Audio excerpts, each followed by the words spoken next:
परिचय। मीरा, जैसे कि हम पहले ही चर्चा कर चुके हैं कि आधुनिक जीव वर्गीकरण का मूल कैरोलस लिनियस के कार्यों में है, जिन्होंने प्रजातियों को उनके सामान्य शारीरिक विशेषताओं के अनुसार वर्गीकृत किया। 5 किंगडम वर्गीकरण के अनुसार सजीवों को निम्न समूहों में वर्गीकृत किया गया है: मोनेरा, प्रोटिस्टा, कवक, पादप और जंतु।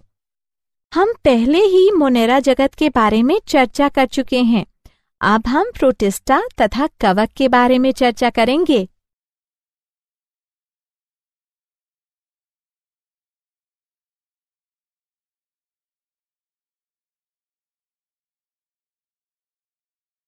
उद्देश्य। इस पाठ के अंत में आप निम्न करने में सक्षम हो जाएंगे: किंगडम प्रोटिस्टा के गुणों को समझना। प्रोटिस्टा के तहत क्राइसोफाइट, डाइएनोफ्लैजिलेट्स, यूग्लिनोइड्स, स्लाइम मोल्ड्स और प्रोटोजोन्स के गुणों का पता लगाना। किंगडम कवक के गुणों को समझना।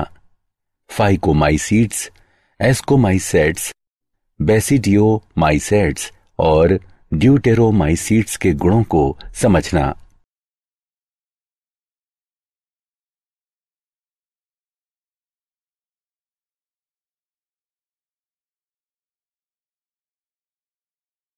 Kingdom protista.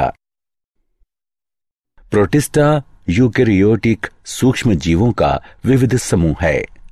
सभी एक कोशिकीय यूकेरियोटों को प्रोटिस्टा के अंतर्गत रखा जाता है, लेकिन इस जगत की सीमाएं अच्छी तरह से परिभाषित नहीं हैं।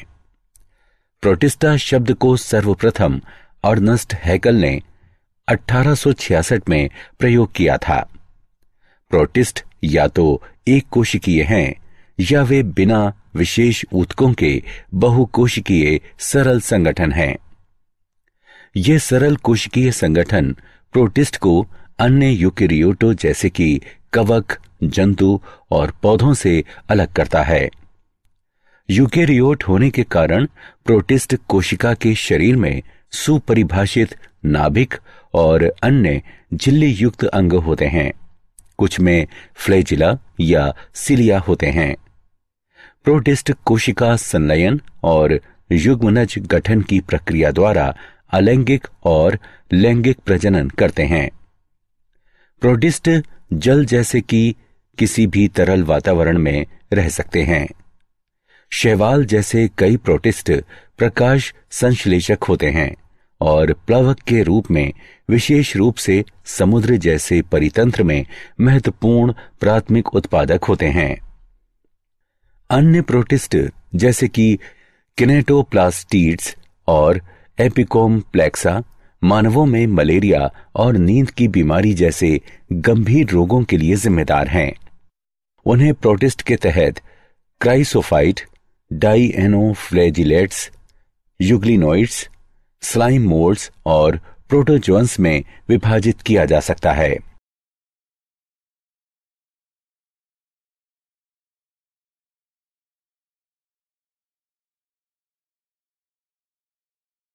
क्राइसोफाइटा। सुनहरा शैवाल या क्राइसोफाइटा एक बड़ा समूह है जो समुद्री वातावरण में और मीठे जल में पाया जाता है। इस समूह में डाइटम और सुनहरा शैवाल यानी डेस्मेट्स आता है। वे सूक्ष्म होते हैं और जलधाराओं यानी प्लैंक्टन में निष्क्रिय रूप से तैरते रहते हैं। डाइटम महासागरों में प्रमुख उत्पादक है। उनमें से अधिकांश प्रकाश संश्लेषक होते हैं। डाइटम में कोशिका भित्ति 2 पतली अतिव्यापी गोले का निर्माण करती हैं, जो एक दूसरे में साबुन और इसके बॉक्स के रूप में समाये होते हैं। दीवारें सिलिका के साथ समाई होती हैं और इस तरह से दीवारें अविनाशी हैं।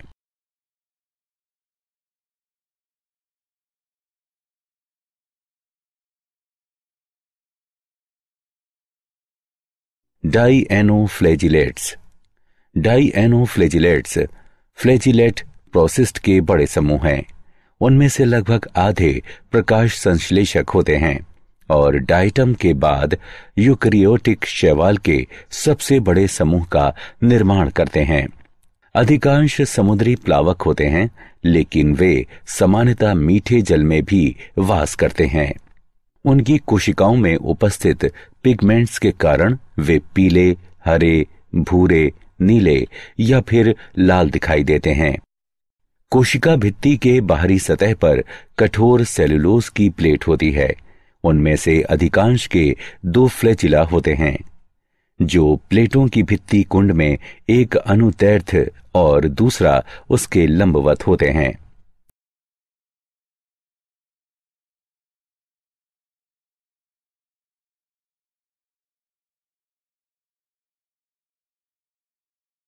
यूग्लिनोइड। यूग्लिनोइड फ्लैजिलेट्स समूह के सबसे प्रसिद्ध समूह हैं, जो सामान्यतः कुछ समुद्री और एंडोसिम्बियोटिक सदस्यों के साथ मीठे जल में पाया जाता है, विशेष रूप से जब ये कार्बनिक पदार्थों से भरपूर होते हैं। कोशिका भित्ति के अलावा उनमें प्रोटीन युक्त परत होती है, जो झिल्ली यानी पेलिकल कही जाती है, तथा जो उनके शरीर को लचीला बनाती है। उनमें 2 फ्लैजिला, एक छोटी और एक लंबी होती है। अधिकांश यूग्लिनोइड में क्लोरोप्लास्ट होते हैं और प्रकाश संश्लेषण द्वारा ऊर्जा का उत्पादन करते हैं, लेकिन अन्य फेगोसाइटोसिस या विसरण द्वारा ग्रहण करते हैं। हालांकि सूर्य के प्रकाश की उपस्थिति में वे प्रकाश संश्लेषक होते हैं, किंतु सूर्य के प्रकाश की अनुपस्थिति में अन्य छोटे जीवों का शिकार कर वे परपोषी की तरह व्यवहार करते हैं। दिलचस्प बात यह है कि यूग्लिनोइड के पिगमेंट्स उच्चतर पौधों में विद्यमान पिगमेंट्स के समान होते हैं। उदाहरण यूग्लिना।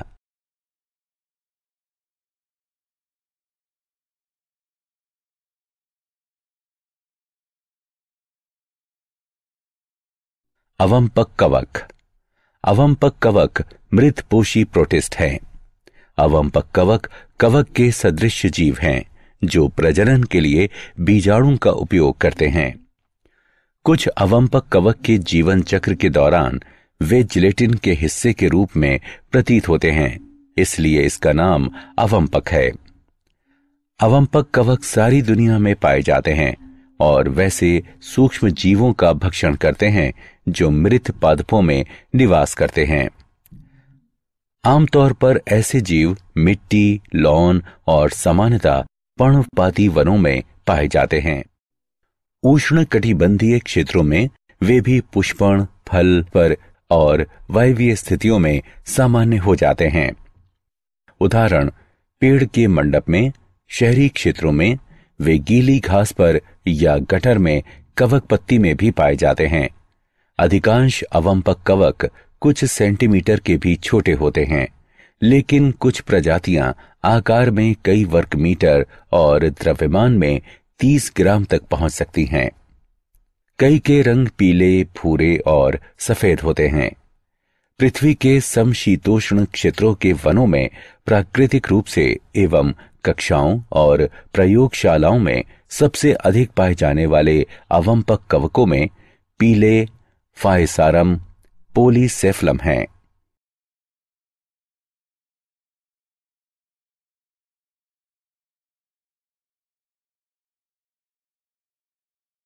प्रोटोजोअन। प्रोटोजोआ या कोर्नेलियस प्रोटोजोअन को ग्रीक शब्द से लिया गया है, जिसमें प्रोटॉन का अर्थ प्रथम, जोआ यानी जंतु है। इसका एक वचन प्रोटोजून है। ये सूक्ष्म जीव होते हैं जिसे एक कोशिकीय यूकैरियोट्स के रूप में वर्गीकृत किया जाता है। सभी प्रोटोजोआ परपोषी होते हैं और शिकारियों या परजीवी के रूप में वास करते हैं। उन्हें जंतुओं का पुरातन संबंधी माना जाता है। प्रोटोजोआ के 4 मुख्य समूह हैं: अमीबीय, समुद्री, कशाभी और पक्षमाभी। अमीबीय प्रोटोजोआ स्वच्छ जल, समुद्री जल या नम मिट्टी में रहते हैं। वे अमीबा की तरह सूडोपेडिया यानी नकली पैर को बाहर निकालकर गति करते हैं तथा अपना शिकार पकड़ते हैं। समुद्री प्रोटोजोआ के बाह्य कवच सिलिका से निर्मित होते हैं। उनमें से कुछ जैसे कि एंट अमीबी परजीवी होते हैं। कशाभी प्रोटोजोआ या तो मुक्त रहते हैं या परजीवी होते हैं। उनमें कशाभ होता है। परजीवी प्रोटोजोआ निद्रालु रोग उत्पन्न करते हैं। उदाहरण ट्राइपैनोसोमा। पक्षमाभी प्रोटोजोआ जलीय तथा अत्यंत सक्रिय गति करने वाले जीव होते हैं, क्योंकि उनमें हजारों पक्षमाभ उपस्थित होते हैं। उनमें एक गुहा यानी गलेट होती है जो कोशिका की सतह के बाहर खुलती है। पक्षमाभों की लयबद्ध गति के कारण भोजन से युक्त जल गलेट के अंदर चला जाता है। उदाहरण पैरामीशियम। स्पोरोजोआ इस समूह में विविध जीव आते हैं जिनके जीवन चक्र में संक्रामक बीजाणु जैसी अवस्था होती है। इनमें सबसे कुख्यात प्लाज्मोडियम यानी मलेरिया परजीवी है, जिसका मानव की आबादी पर बुरा आघात पड़ता है।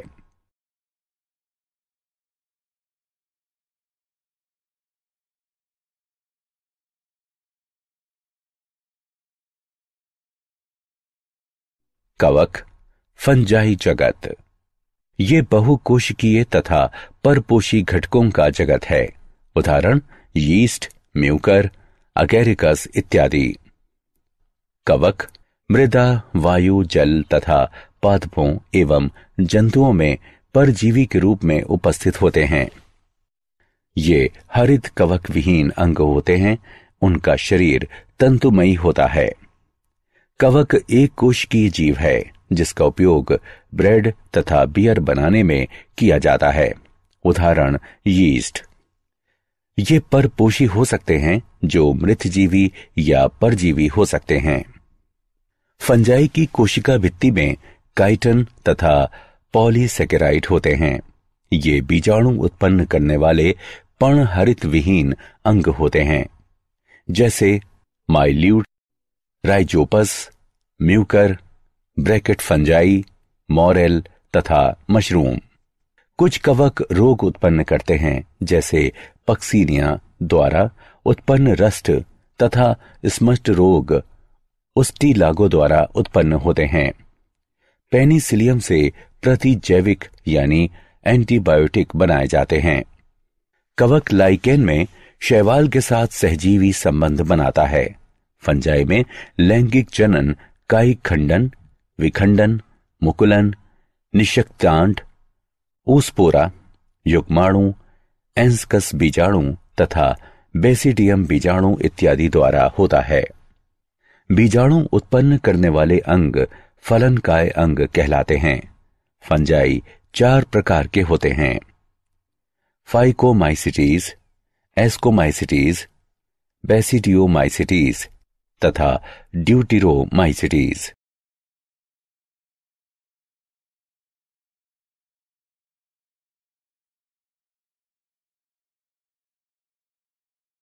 फाइकोमाइसिटीज। फाइकोमाइसिटीज जलीय आवासों, नम और सीलन वाले स्थानों में सड़ी गली लकड़ियों पर अथवा पादपों पर अविकल्पी परजीवी के रूप में पाए जाते हैं। माइसिलियम अपटीय एवं कोइनोसाइटिक होता है। कुछ सामान्य उदाहरण म्यूकर, राइजोपस तथा अल्बुको है।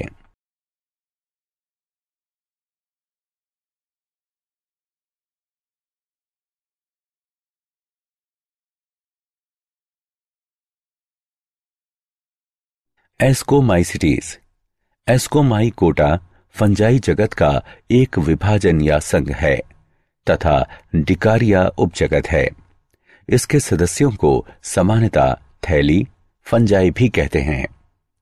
64,000 प्रजातियों से अधिक के साथ फंजाई सबसे बड़ा संघ है। इस फंगल समूह की परिभाषित विशेषता एस्कस है, जिसे ग्रीक शब्द यानी एस्कोस से लिया गया है, जिसका अर्थ थैला अथवा वाइन स्किन है। जो एक सूक्ष्म लैंगिक संरचना है जिसमें गतिहीन बीजाणु, जिसे एस्कोस्पोर कहते हैं, का निर्माण होता है। वे मृतजीवी, अपघटक, परजीवी अथवा शमलरागी यानी गोबर पर उगने वाले होते हैं। माइसीलिया शाखित एवं पटीय होते हैं। एस्कोमाइसिटीज औषधीय महत्व के यौगिकों जैसे कि प्रतिजैवी एवं रोटी बनाने, अल्कोहलिक पेय तथा पनीर के स्रोत के रूप में मनुष्य के लिए आवश्यक है, किंतु मानव तथा पादपों के रोगवाहक होते हैं।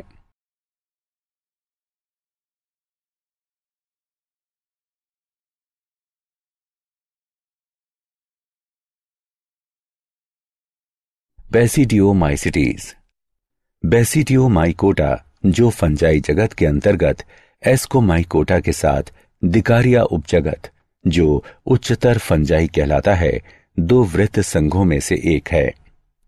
बेसिडियोमाइकोटा के अंतर्गत mushroom, puffball, stinkhorn, bracket fungi, अन्य polypore, jelly fungi, boletes, chanterelles, earthstars, smut, bunts, rust, दाप्रण यीस्ट तथा मानव रोगवाहक यीस्ट क्रिप्टोकोकस आते हैं।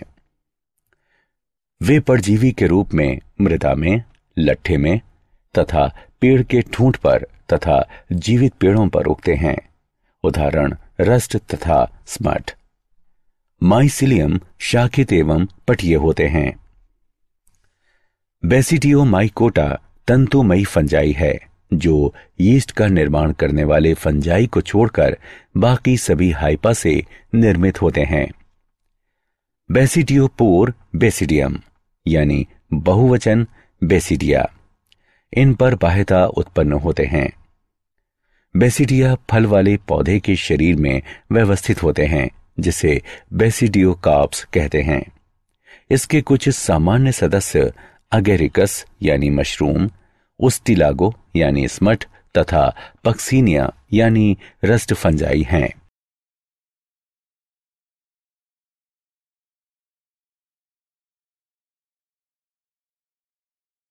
डेटेरोमाइसिटीज। ड्यूटेरोमाइकोटा द्वितीय फंजाई के लिए ग्रीक शब्द। इसको कभी किंगडम फंजाई का औपचारिक संघ समझा जाता था। इसकी लगभग 25,000 प्रजातियां हैं, जिसका वर्गीकरण ड्यूटेरोमाइकोटा में किया जाता है। फंजाई इम्परफेक्टी अथवा इम्परफेक्ट फंजाई, जो ड्यूटेरोमाइकोटा के नाम से जाना जाता है, फंजाई है। वैसे फंजाई जो प्रतिजैविक पेनिसिलिन को उत्पन्न करते हैं तथा जो एथलीट फूट तथा यीस्ट में संक्रमण उत्पन्न करते हैं, इम्परफेक्ट फंजाई हैं। इसके कुछ सदस्य मृतजीवी अथवा परजीवी होते हैं, जबकि उनमें से अधिकांश कूड़े का विघटक होते हैं जो द्रव्य चक्रण में सहायता करते हैं। इसके कुछ उदाहरण उल्टरेनियम, कोलेटोट्राइकम तथा ट्राइकोडर्मा हैं।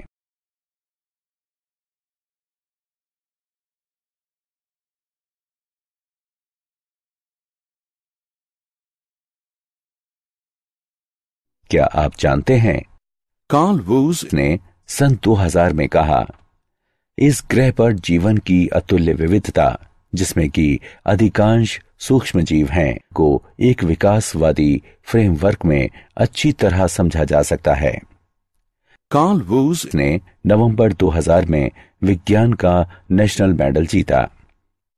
प्रोटिस्टा के वर्गीकरण का आधार उसके अंगों का चलन है। गोल्डफस ने एक कोशिकीय प्रोटिस्ट जीवधारियों को प्रोटोजोआ नाम दिया।